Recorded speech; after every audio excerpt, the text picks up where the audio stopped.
വഴിയിലുള്ള മരം, ഇത് കേരളത്തിലൊക്കെ നന്നായിട്ട് നടപ്പാക്കാൻ പറ്റിയ മസാലയാണ്. പക്ഷേ പ്രകൃതിവാദികളും അല്ലാത്തവരും നാടും ഗവൺമെന്റും ഒക്കെ ഉള്ളതുകൊണ്ട് നമ്മൾ കുറേ കാര്യങ്ങൾ സൂക്ഷിക്കേണ്ടതുണ്ട്. നാട്ടുകാർക്ക് പ്രയാസമുള്ള ഒരു മരം അത് മുറിച്ചു മാറ്റിയാൽ, അത് മാറ്റിയതിന്റെ പേരിൽ ഒരാൾക്ക് സ്വർഗത്തിൽ അല്ലാഹു ആനന്ദിക്കാൻ അവസരം കൊടുക്കുന്നു.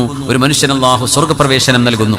മാമിൻ റസൂലുള്ളാഹി സ്വല്ലല്ലാഹു അലൈഹി വസല്ലം തങ്ങൾ പറഞ്ഞു, ലഖദ് റഅയ്തു റജുലൻ യതഖല്ലബു ഫിൽ ജന്ന, സ്വർഗ്ഗത്തിൽ ആസ്വദിച്ച് തിമർത്താടുന്ന ഒരു മനുഷ്യനെ ഞാൻ കണ്ടു.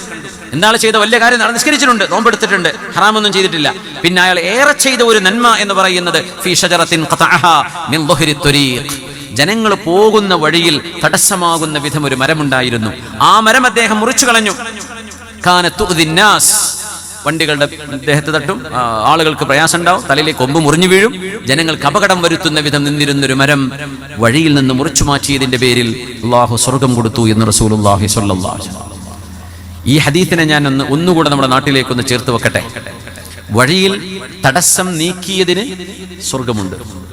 അപ്പോ അയൽവാസിക്ക്, പരിസരത്തെ വീട്ടുകാർക്ക് കടന്നു പോകാൻ കഴിയാത്ത വിധം നമ്മുടെ മതിലുകൾ ഇടുക്കിയിട്ടും വഴികൾ ഞെരുക്കിയിട്ടും മതിലുകൾ അവിടെ നിന്ന് കൂർപ്പിച്ചു വെച്ചിട്ടും ഒരു വാഹനം ഒന്ന് ഒടിയാൻ പോലും കഴിയാത്ത വിധം ഇപ്പുറത്ത് എത്രയോ സ്ഥലം അല്ലാഹു നൽകിയ ആളുകൾ, ഒരു അര സെന്റ് പോലും ഉണ്ടാവില്ല, 1/4 സെന്റ് പോലും സ്ഥലം വേണ്ടി വരില്ല.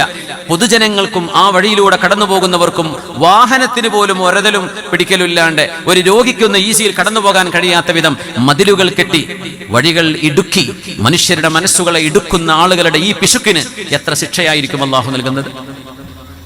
നമ്മളെന്താ അത് മനസ്സിലാക്കാത്തത്? ആ ഒരു 0.5 സെന്റ് അല്ലെങ്കിൽ 0.6 എത്ര ഒരു ചെറിയ പോർഷൻ ഉണ്ടാവുള്ളൂ. ആ ഒരു കോർണർ ഒന്ന് വളച്ചു കൊടുത്താൽ അവിടെ വാഹനങ്ങൾക്ക് തിരിയാൻ പറ്റും. പക്ഷെ ചെയ്യൂല. എന്താ സെന്റിന് വില എന്നോ? എനിക്കിതിന് എത്ര വില കിട്ടും? അതും പോകട്ടെ, നാട്ടുകാർ മുഴുവൻ കൂടിയിട്ട് ഞങ്ങൾ വില തരട്ടെ, ഞങ്ങൾ പൈസ തരാം എന്ന് പറയുമ്പോൾ ആ നാട്ടിൽ പരിചയമില്ലാത്ത സംഖ്യ പറഞ്ഞ് മനുഷ്യരെ ബുദ്ധിമുട്ടാക്കുക. 1 ലക്ഷം രൂപയുടെ വില ഉണ്ടാവുള്ളൂ. ഈ മനുഷ്യൻ പറയും, എന്റെ 1 സെന്റ് വഴിക്ക് വേണ്ടി തരണമെങ്കിൽ എനിക്ക് 20 ലക്ഷം വേണം. തോന്നിവാസം എന്നല്ലേ ഇതിന് പറയാൻ പറ്റുള്ളൂ? അഹങ്കാരം എന്നല്ലേ ഇതിന്റെ പേര്? പിശുക്ക് എന്ന് പറഞ്ഞാൽ മതി ഇതിനൊക്കെ. എന്നിട്ട് പള്ളി കമ്മിറ്റിയിലുണ്ടാവും, നാട്ടിലുണ്ടാവും, എല്ലായിടത്തും ഉണ്ടാവും. ആദ്യം നമ്മൾ മനുഷ്യനാവാൻ പഠിക്കുക. നല്ല മനുഷ്യനാവാനാണ് പുണ്യനബി തങ്ങൾ നമ്മളെ പഠിപ്പിച്ചത്. നല്ല മനുഷ്യനാവ് നമ്മൾ, ജനങ്ങളെ ബുദ്ധിമുട്ടാക്കല്ല. ജനങ്ങൾക്ക് ബുദ്ധിമുട്ടുണ്ടാക്കുന്നത് എടുത്തു കളഞ്ഞാൽ അവർക്ക് സ്വർഗമുണ്ട്. ഇത്തരം ആളുകൾ അവരുടെ മതിലുകളൊക്കെ ഒന്ന് വളച്ചു കൊടുത്തുകൊണ്ട് അല്ലെങ്കിൽ സൗകര്യപ്പെടുത്തിക്കൊണ്ട് ഒരൽപ്പം 1 ഇഞ്ച്, 1/2 ഇഞ്ച്, 1.5 ഇഞ്ച് ഒന്ന് മാറ്റിക്കുത്തിയാൽ തീരാവുന്ന വിഷയമല്ലേ ഉള്ളൂ. എത്ര നാടുകൾ വിഷമിക്കുന്നുണ്ട്, എത്ര വീട്ടുകാർക്ക് പ്രയാസമുണ്ട്. പറയാൻ പറ്റൂ ഇത്?